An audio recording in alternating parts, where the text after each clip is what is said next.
Hello,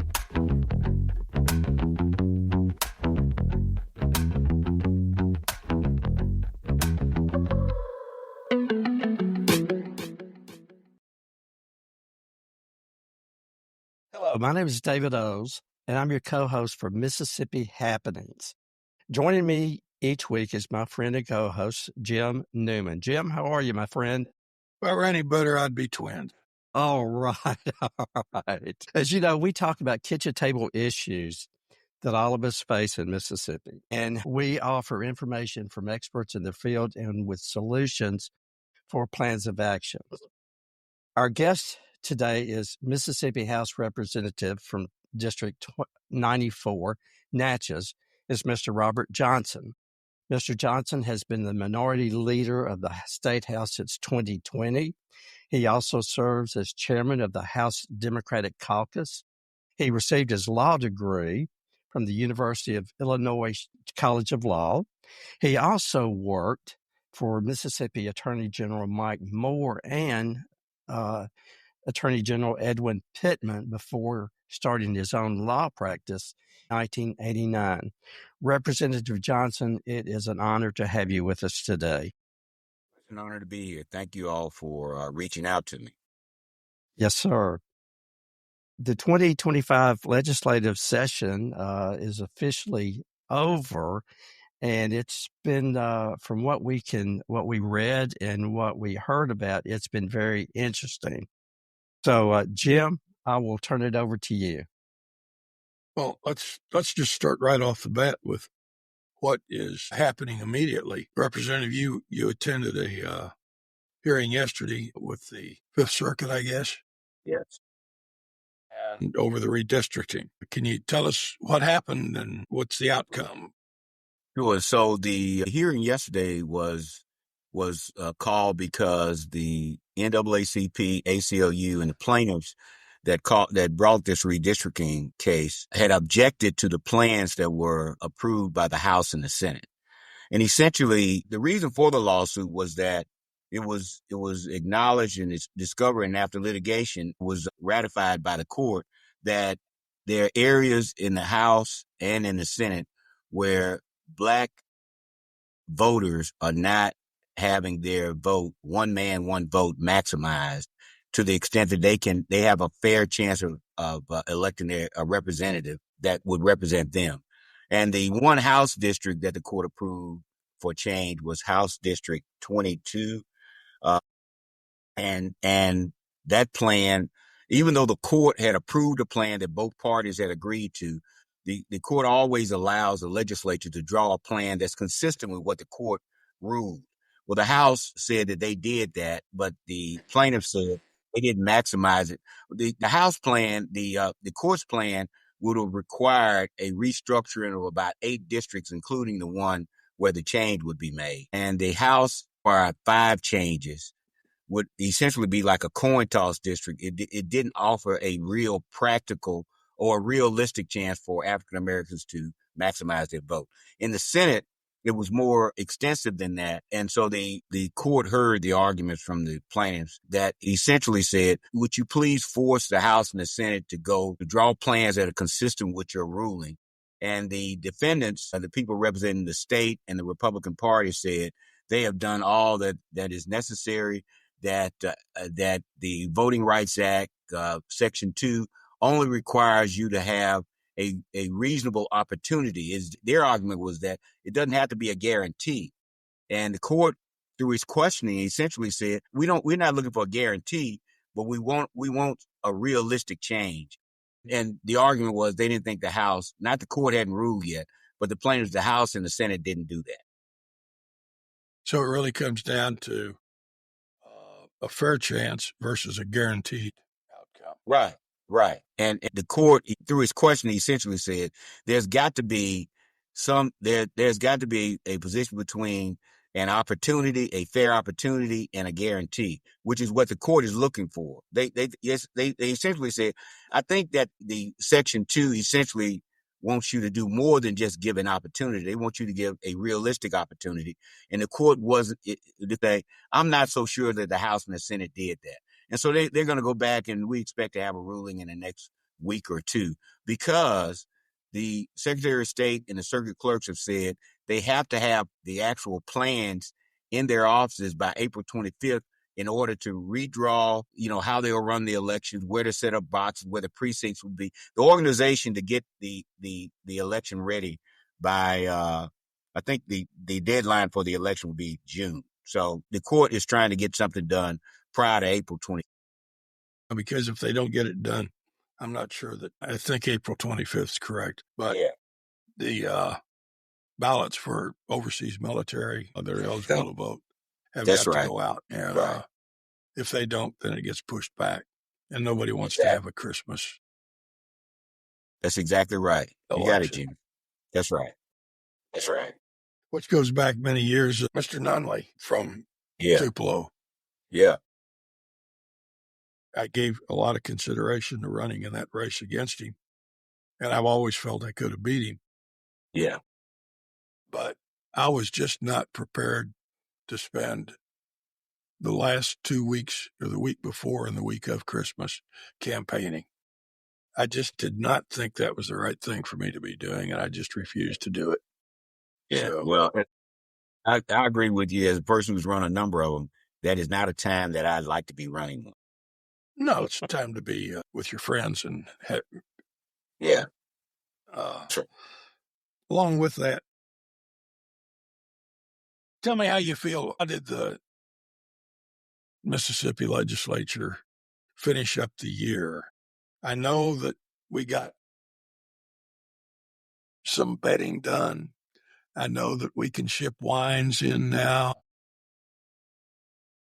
So we made a couple of people happy, but a lot of people got disappointed, I think. What is your perspective on how successful or unsuccessful this last legislative session was?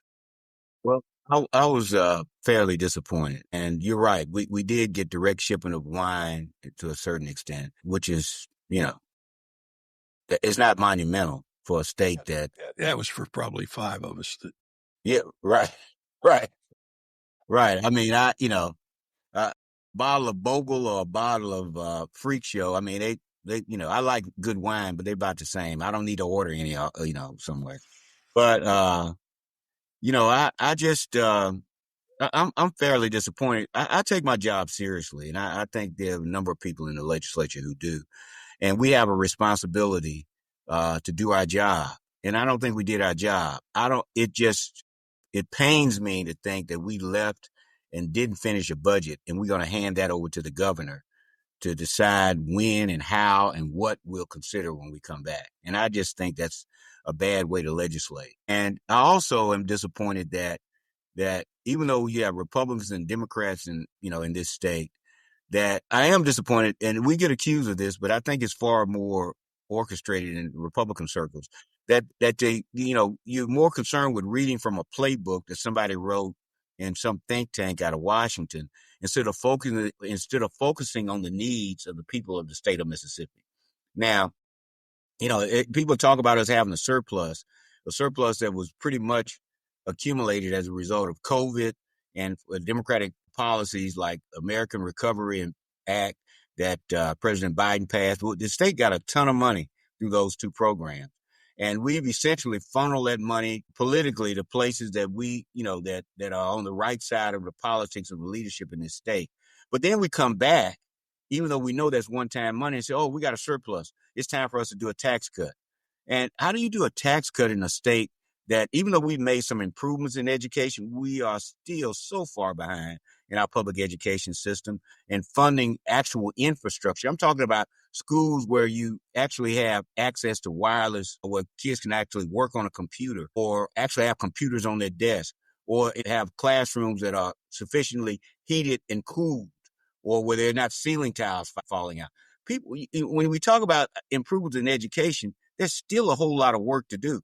And even though we gave teachers a pay raise, and teachers' pay raises are important because you want to attract the best people to those jobs, we still are far behind in terms of the Southeast average in terms of what we pay our teachers. And so when you talk about tax cuts, you would think that the tax cut will be coming in a state that's flush with money, that we see money coming in the future that's going to keep us just, enthralled with enough money to do all the things and meet all the needs that we need to meet.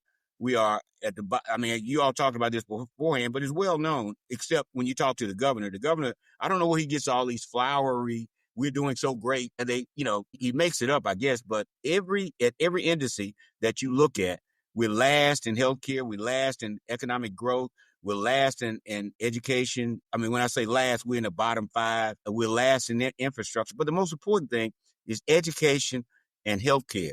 Nobody wants to live in a state when you don't have access to an emergency room. Nobody wants to live in a state that has the lowest per capita patient-doctor ratio in the country.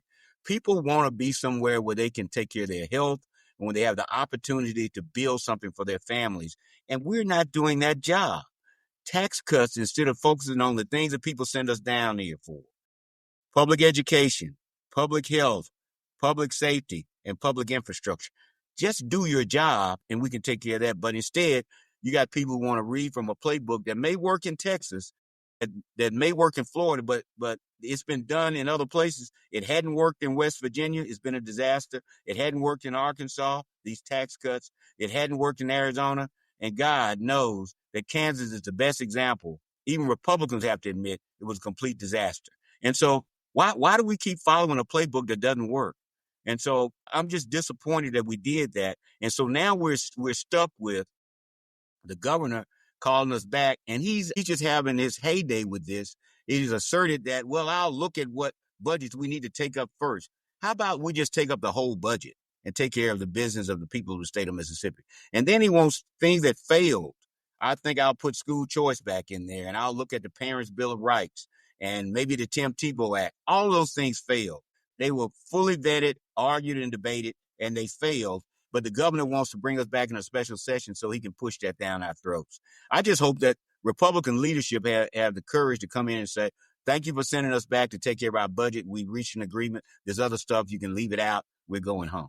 So I hope we have the good sense to do that. Representative, you sound like a Democrat. I get accused of that from time to time. Yeah. I'm quite sure. But, and I love everything that you just said. But let me ask you a question, because the Democrats in the state of Mississippi in the legislature remind me of the Democrats in the U.S. Congress. Yes. They're there, but they don't speak out. They don't raise hell when things aren't going right. I mean, the whole country's been wondering, where are the Democrats? And I'm wondering the same thing. Where are the Democrats in Mississippi that are not bringing all of this out, screaming every day that we're on the bottom? We don't have to be. We can do things that can help get us off of the bottom. We don't have to live there. Well, I mean, look, I hate that you're in Tupelo and hadn't heard me screaming, but I'm going to scream a little louder where you can hear me. But I'm one Democrat that I can tell you I've been screaming, and as evidence I've been screaming. Democrats that you're talking about who've been silent are upset with me because I've been screaming. And they said, look, we got to figure out how to work with these people. I said, well, you don't work with people from a position of weakness. You got to work from a position of strength. And you have to be vocal and you have to be strident in your position about what you do. And you'll find that people will respect you if you do that. But I'm with you. I'm frustrated with the Democrats in Washington. And Democrats here in Mississippi who think that the way to make things happen is to comply and capitulate to Republican leadership, even when they're wrong. And so, I mean, we had 11 Democrats in the House that voted for a tax bill. And I would venture to, and every one of those Democrats represent areas where they've been grossly underfunded and grossly underrepresented in budgeting that we do in this state. And so, and in the Senate, we could have killed that tax bill, but 4 Democrats voted with the leadership when they had 4 or 5 senators who were Republicans who voted against it. If they'd have just voted with all the Democrats, we could have killed that bill there. But, you know, we have got to start getting back to having a backbone as Democrats and realizing that this is not a short-term game. This is a long game. And you got to be prepared to work and stay true to what you believe in. But you're right. We don't do enough to call people out. We don't challenge the governor when he makes these these false assertions about how we're doing. We're losing young people who are moving out of the state. You know, the governor said something the other day. He said the reason that right. He said, I mean, think about how nonsensical this is. He said that it's okay for us to create this fifth tier in the retirement system where we pay people less money. They have a weaker retirement plan and they pay less money into the retirement system. And so their benefits are less. We can't recruit people. He said, young people don't like staying anywhere 20 to 25 years like we used to. They want to move around. Well, I don't know what young people he talks to, because all the young people I talk to want the same thing we've always wanted. They want a home. They want to raise a family. They want to be able to do that without a tremendous amount of struggle. And the idea that he thinks that somehow it makes it attractive to start out weak and then lose that population because they don't want to stay here. They want to stay here. They only leave because the opportunity is not available to them. Well, I just want to say one more thing, and I'll let David have his shot at you. Anytime you want to shout out and raise some hell, our podcast, according to statistics we had, what was it, 11,000, what do you call them, David? Impressions, 11,000 impressions. And every anytime you want to come on and have your say about something that's going on and get the public stirred up, just give us a call, because we'll make the time available to you. Because it's Trust time. me, you're going to be hearing from me. Absolutely. I hope so. David? Yes. It's your turn. Okay, let's kind of break down a little. But I get passionate too, and we've had some good conversations. With Ty Pinkins, with Greta Kemp Martin. There you go. Jarvis Dortch, ACLU. Absolutely. Yeah. And it's good, because Democrats and progressives, we need to get excited about this. But let's kind of break down a little bit about the income tax elimination, state income tax. But also, I do want to point out, and I've done my research on you. One of the things, Mr. Johnson, that you're known for is your bipartisanship and your ability to work with and to reach out with those across the aisle. So I applaud you for that. Thank you. We know that, and if I've got my facts wrong, tell me, 47% of our budget comes from the federal government, is what I understood. Correct. Then with the changes with the federal government, and why is the governor so dead set on losing, with the state income tax, losing basically a third of our budget? What's in it for the state, and what's in it for Mississippians with the elimination of the state income tax? I don't think there's any advantage at all. I mean, the governor, when the House passed HB 1 and sent it to him, and he praised the passage of the bill and said, now we can help President Trump take this money and secure the border, which made no sense to me. I don't understand how one thing has anything to do with the other one. But those are the kind of things that he says. The only benefit I can see in this tax cut is it benefits Tate Reeves politically, not in Mississippi, but somewhere else. Look, 47% of our budget comes from the federal government. In January, as my friend O'Meara Scott, Donald John Trump started making these cuts and cutting money headed to the states. The argument was specious at best about cutting income tax. We're the poorest state, the lowest per capita income in the country. It makes no sense. But it made even less sense when you start eliminating, the federal government started eliminating the Department of Education, start saying that in a state that every year faces hurricane disasters, possibly, that he says we're going to eliminate FEMA. You're going to have to stand on your own 2 feet. What else he did? Oh, we're going to cut transportation money.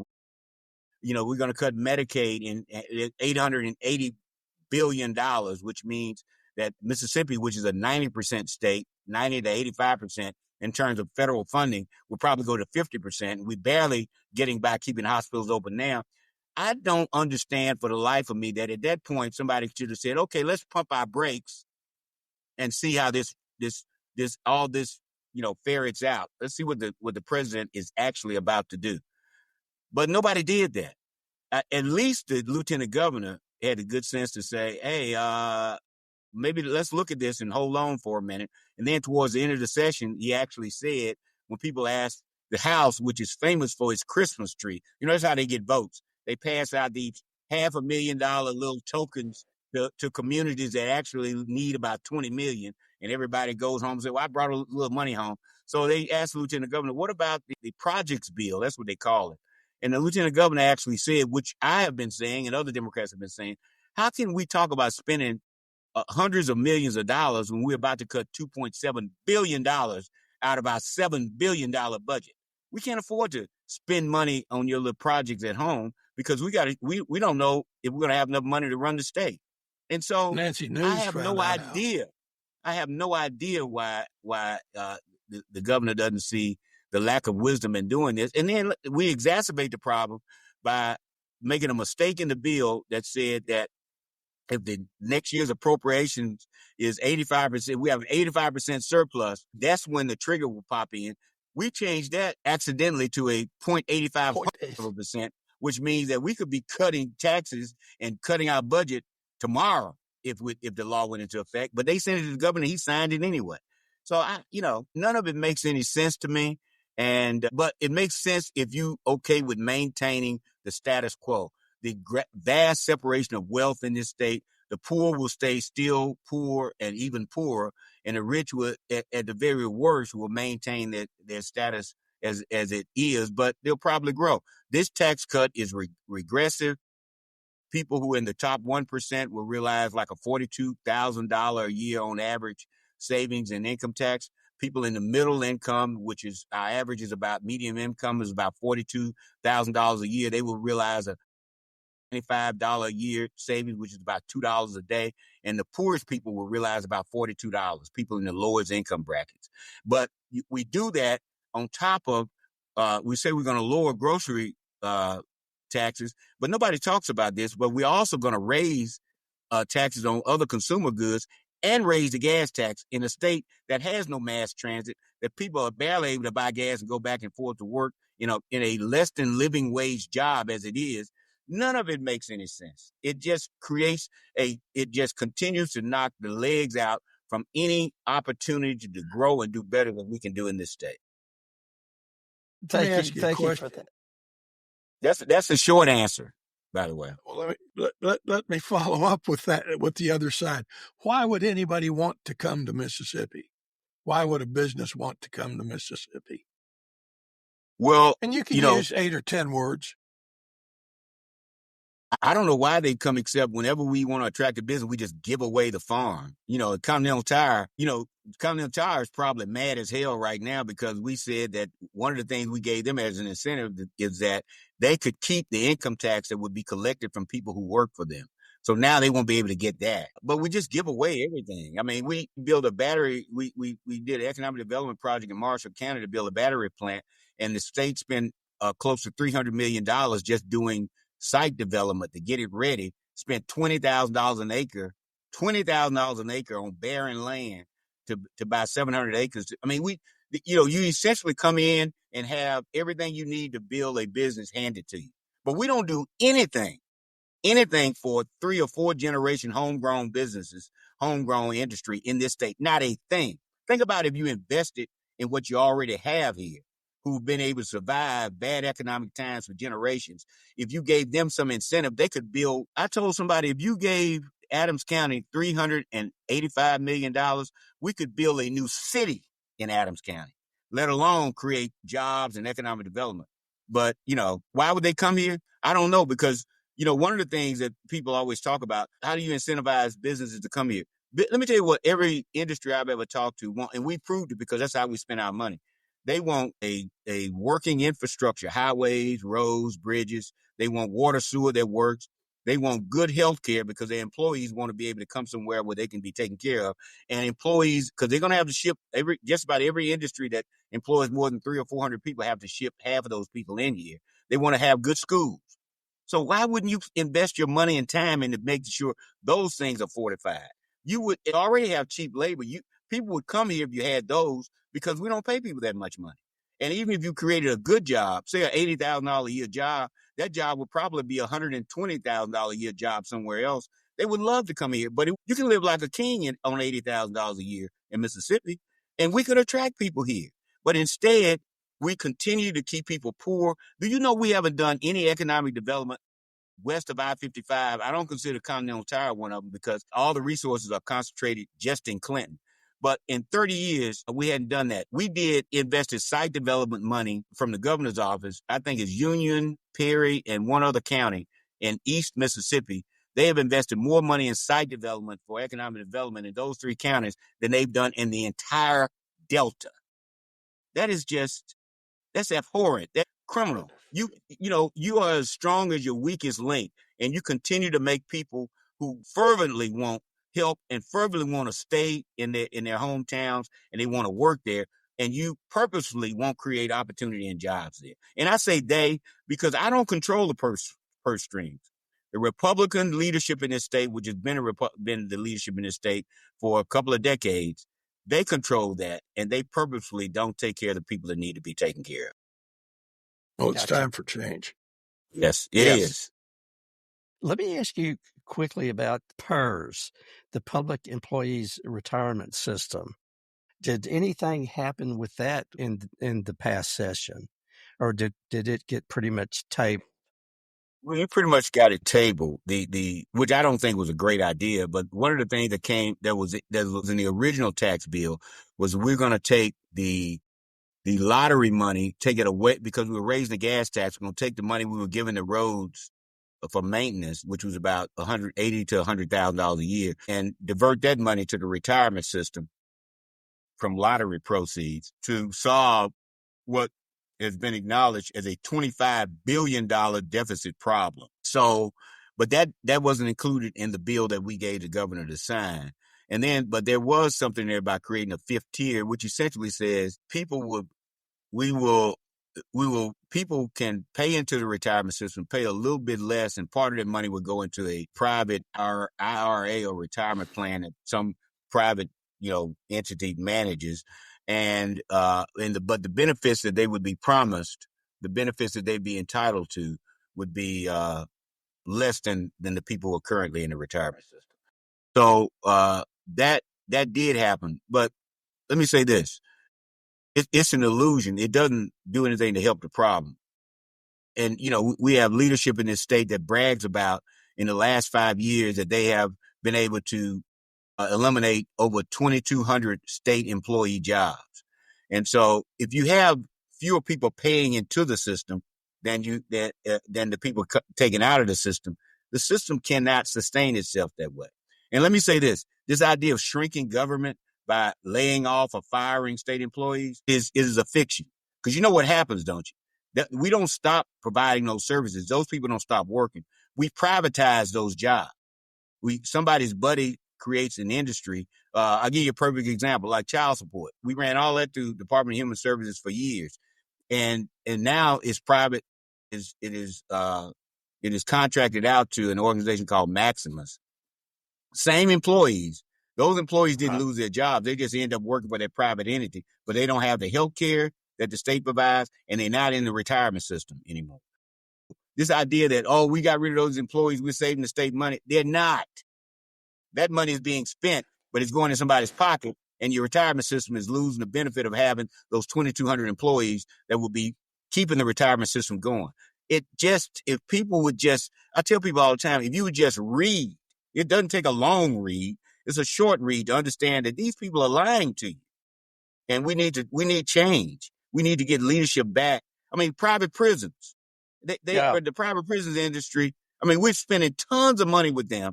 When we had a correction system, wasn't the best, but look at the kind of problems we've had with the private prisons industry. We didn't fix a problem. We just traded the management of that problem to somebody else, and those people are not employees anymore. But they're working for somebody they're doing the same job for somebody else.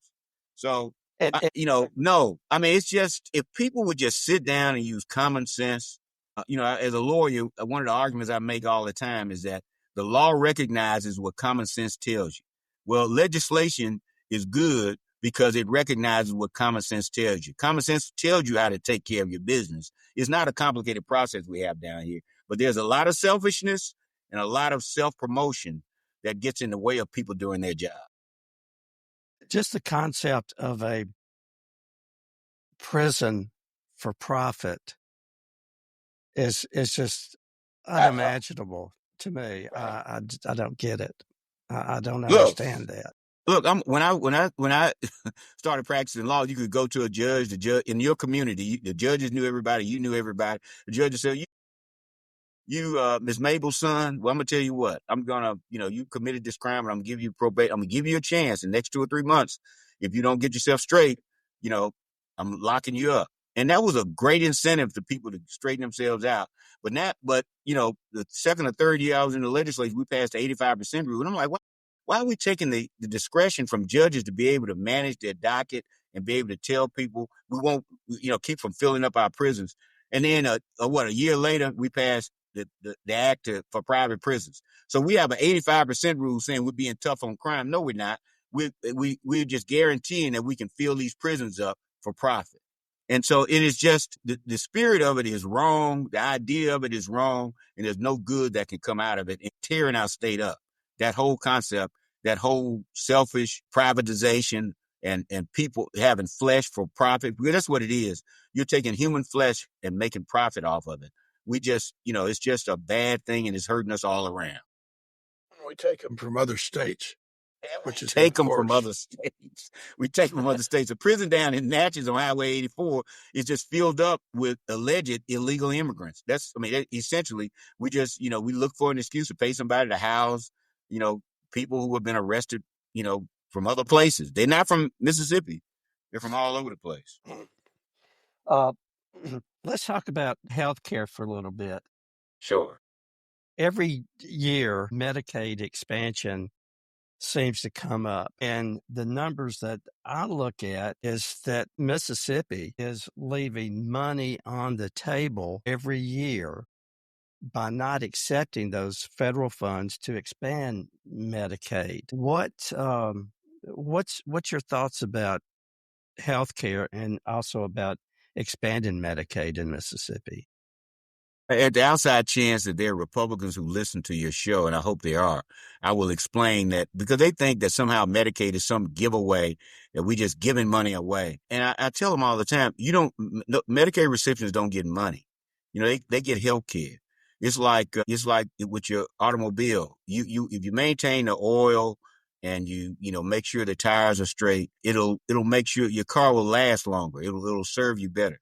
If you have a healthy workforce, you're going to keep more people working. You're going to be more productive. It's going to be good for your economy. And also the people who can't work, the disabled, the children, and those people. If you have medical coverage for them where they can manage their health, it costs you less than if you find them in the emergency room or in a hospital that needing catastrophic care. And people say, well, but that's their responsibility. They have to pay for it. No, what you need to understand is there's still a public hospital act. It was I can't think of the name of it. It was a something Franks Act, whatever. We passed a bill, the public hospital bill back in 1968. It actually started under Franklin Roosevelt, because the idea was that there are areas in this country, and most of it was focused on Appalachia, where there are poor people who don't have hospitals. So the federal government paid to have hospitals built in areas that couldn't afford to have hospitals built. And they said, we'll build these hospitals for you. This has been the law for decades. We'll build these hospitals for you and we'll help you keep them open. But the one thing you have to do, you can't turn anybody down. You have to serve those people. You can't turn them away from the emergency room. You got to see them. They may have a bill, but what we'll do as a federal government is we will pay for that uncompensated care. When you do what we ask you to do as a public hospital, we will make sure you get paid for the people you serve. Well, they passed the Affordable Care Act, and it said essentially that model is okay, but we want to have a more efficient model, and that model will say those people who, instead of providing for uncompensated care, what we'd like to do is make sure that everybody has coverage. because if you have coverage, that means you're not showing up at the emergency room for a cold or flu. You're going to your doctor's office and they're making sure you get the right medication, because hospital care costs a whole lot more than going to the doctor's office. And so they had it there and they said, just a brief history. The federal government said, but you have to pass the Affordable Care Act. Then Republican states sued and said they can't make us take that. And the Supreme Court said, no, you can't. They can't make you take it. But if you can decide not to take it, but you don't get the money either. And so Mississippi was one of those states, idiotically, that decided we didn't want the money. Phil Bryant was governor. We don't want that money, because he was following whoever the governor of Texas was at the same time, this state that was rich in oil and gas reserves, that they didn't need Medicaid money, but Mississippi needed it. So we turned it down, and so far it's been about 16 years, and we've turned down over $16 billion that could fortify our hospitals, could help us hire and keep more doctors and medical professionals in this state, and make sure that happens. And that's what we've done. We have foregone the opportunity to take that money and keep our healthcare system strong. And that money just doesn't get blown out in the wind. It probably goes to California, it goes to somebody else. So, we talk about California and how much we don't want to be like them, but they're taking our money. Wow. What you mentioned education earlier. When the governor finally gets around to deciding what he wants to talk about in the budget, it seems to me education is going to have to be one of the topics, because we're going to lose this budget. It's our largest budget. It's the largest budget. And we just learned, I guess Monday, that the federal government's cut $137 million that we're not going to be getting. How's the legislature or the governor going to make up for the loss of that? We haven't fully funded the educational program except twice in its history, and it's not fully funded now, although we've got a new mathematical formula for funding it. Yeah. What are we going to do? I mean, we got schools. We got schools that actually have roofs that leak. Yes. That put buckets on the floor to catch the water. That's right. I don't know what we're going to do. And it goes back to what I said originally. How do we justify cutting close to a third of our budget out when we have these problems as they exist right now? But 50% of our education budget comes from the federal government. So when the federal government starts talking about cutting $137 million, we have to fill that gap some way, or we will have services or programs that we don't offer our students. And I guess the governor is okay with that, clearly, because they don't want to do anything about it. But, my answer, what do we do about it? The legislature comes back and gets some guts and says, these are problems that we have to address. And despite the fact that we wanted to give you a tax cut, we can't afford it right now because of what's happening, for no other reason than what's happening in Washington. And we have to be able to take care of that first. And then we can look at doing some tax cuts. But I don't foresee that happening. Is there any money left in the surplus budget? Yeah, we have close to $2.8 billion. But that can go fast. Keep taking. It'll go fast. You can't sustain yourself. This one-time money. It's like wiping out your savings. You may be able to do it, take care of things for a year, maybe two, but that'll be it.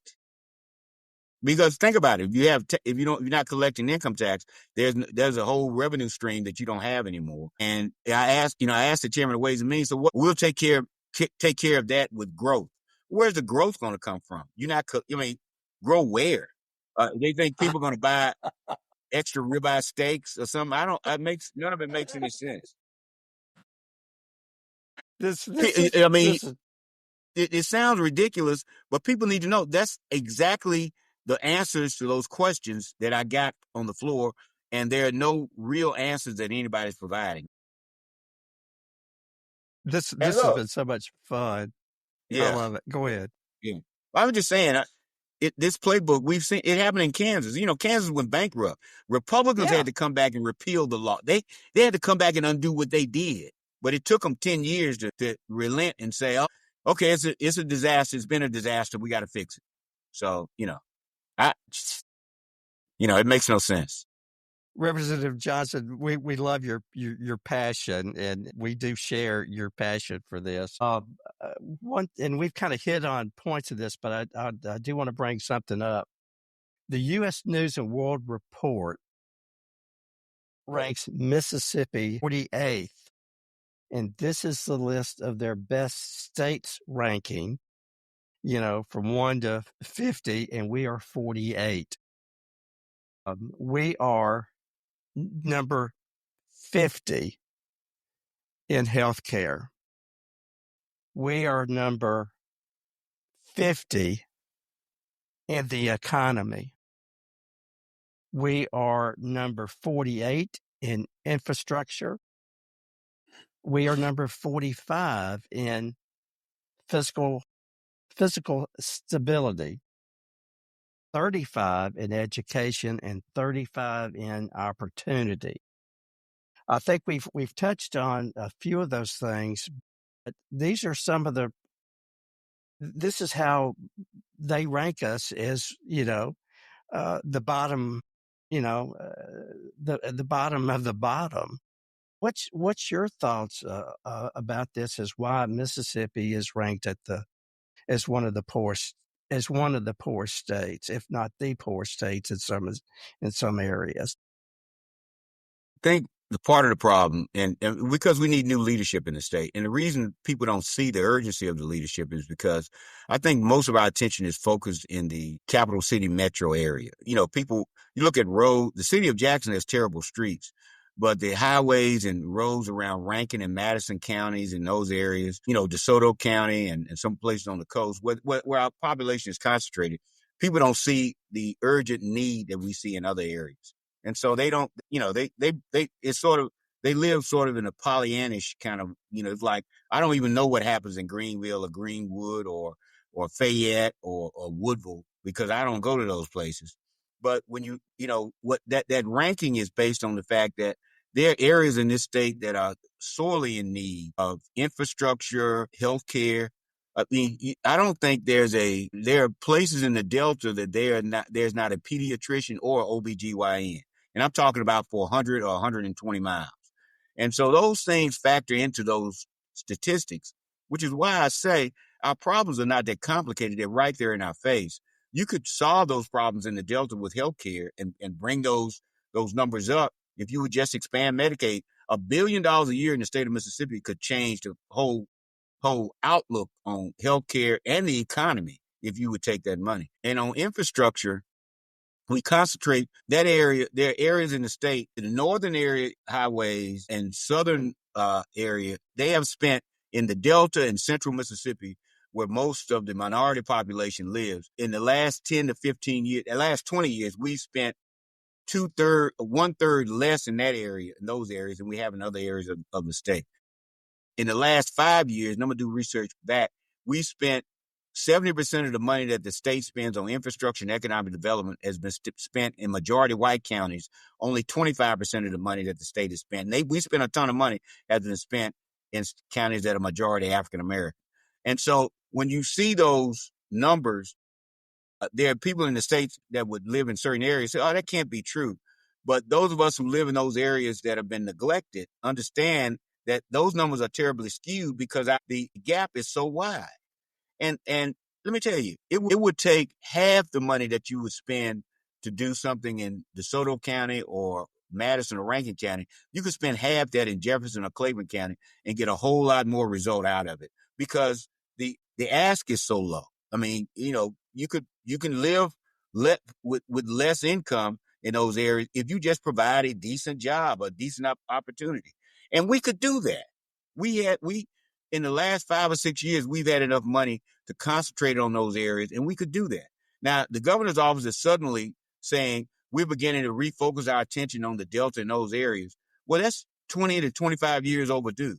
I mean, I'm glad you are now, but the way we work in politics, you start talking about the focus, but it probably is going to be another 8 or 9 years before you actually do something about it. So it bothers me. Let me tell you the part that bothers me, not so much that we're at the bottom, but that I think the problem is not that hard to solve and we got the resources to do it and we just refuse to do it.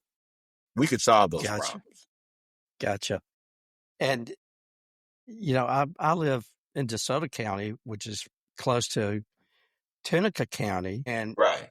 from what I've seen and what I've heard, Tunica County was promised all this money when the casinos came through, and that was going to be the salvation, and that was going to do all these wonderful things. And then slowly, all of these casinos kind of fade away. And when I drive down that way occasionally it's really sad. It's okay, David. You could go to a casino. I go on Contribute other to- business, not casinos. I love my money better. I'm not going to, I'm cheap.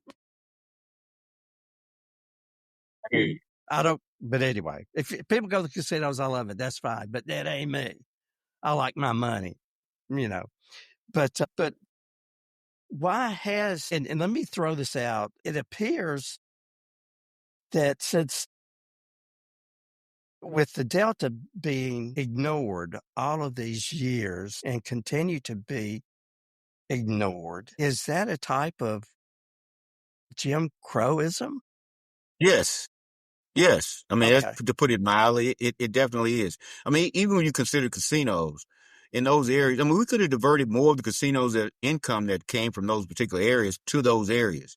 One of the things that I wasn't here when we passed the dockside gambling or whatever we called it. But when I got here, one of the things that everybody complained about was they told us that when if we passed this gambling legislation, that money would go to education. Well, the money didn't go to education. At the very least, it should go to local areas in a more just a more appropriate manner, so it can help shore up those areas. But it didn't go to education. It wasn't pinpointed. It went in the general fund, and we spent it everywhere except on education. So, and I think that's the problem with places like Tunica. Let me tell you something about gambling, casinos. We talk about the income we derive from casinos, but the truth of the matter is, it can be a drain on your local economy, because what happens is, local restaurants close because everybody goes to the casino to eat.